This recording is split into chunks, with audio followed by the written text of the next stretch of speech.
मुंबईमध्ये उद्धव ठाकरेंची आमदारांसोबत dinner diplomacy. पुढील 4 महिने पक्षाकडे लक्ष देत महानगरपालिका निवडणुकीसाठी प्रयत्न करा। तर पावसाळी अधिवेशनामध्ये स्थानिकांचे मुद्द्यांवरती आक्रमक होण्याच्या ठाकरेंच्या सूचना।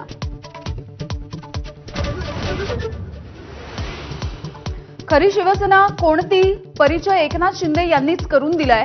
गृहमंत्री अमित शहा यांनी पुन्हा एकदा ठाकरेंना डिवचलं। शहांकडून बाळासाहेबांचा अपमान, तर शिंदे लिंबू मिरची उपमुख्यमंत्री असल्याचा राऊतांचा घणाघात।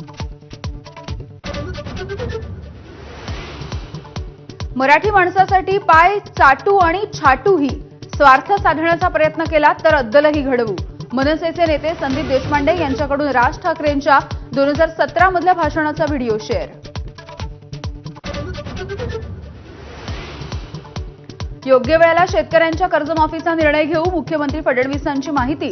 तर कुठल्याही परिस्थितीमध्ये आळंदीत कत्तलखाना होऊ दिला जाणार नाही, वारीच्या पार्श्वभूमीवरती मोठा निर्णय।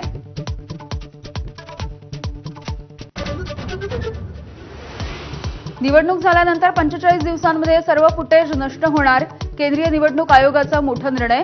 फुटेजचा गैरवापर करून चुकीची माहिती पसरवल्याची शंका, 45 दिवसांच्या आत निकालाला आव्हान द्यावं लागणार। संभाजीनगरमध्ये 7 तासांमध्ये 229 अतिक्रमणं भुईसपाट। मुकुंदवाडीमध्ये गुरुवारी रात्री तिघांवरती शस्त्रानं हल्ला।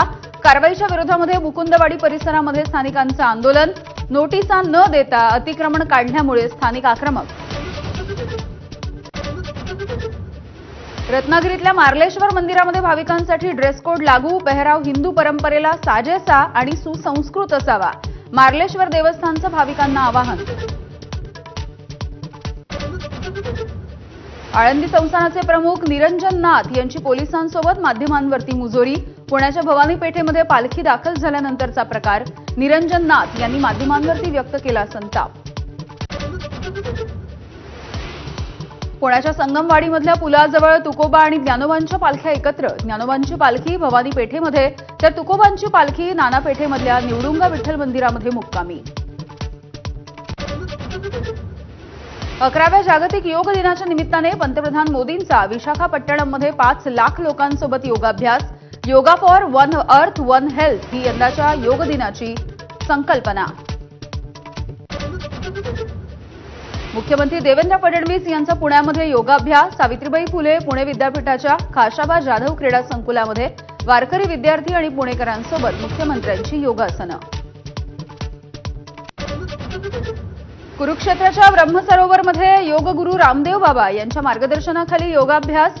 मुख्यमंत्री नायब सिंह सैनी यांच्यासोबत राज्यपाल बंडारू दत्तात्रय हे सुद्धा उपस्थित।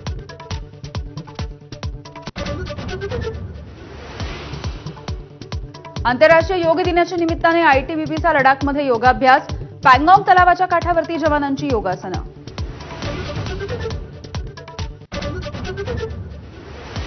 शांततेच्या नोबेलसाठी पाकिस्तानकडून अमेरिकेचे राष्ट्राध्यक्ष डोनाल्ड ट्रम्प यांच्या नावाची शिफारस। तर आपल्याला नोबेल मिळणार नाही, लोकांना सारं माहिती आहे, ट्रम्प यांचं वक्तव्य।